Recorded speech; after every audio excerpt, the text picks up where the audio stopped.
Humanitarian services din ang pinagtutuunan ng pansin ng ilang grupo ng Filipino War veterans. Katunayan, isang medical mission ang kanilang isinagawa para sa kanilang kapwa veterano at sa pamilya ng mga ito. Balitaan mo kami, Joseph Parafina. Minsan pa pinatunayan ng grupo ng mga veterano ang mga katagang walang iwanan ng kanilang kaligayahan ng kanilang mga kasama na nangailangan ng kanilang tulong.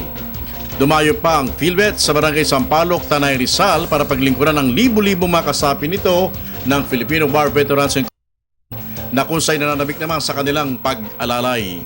Tulad ng dati, bit-bit ang iba't ibang serbisyo medikal na handog sa mga kasapi at mga kapamilya ng mga ito.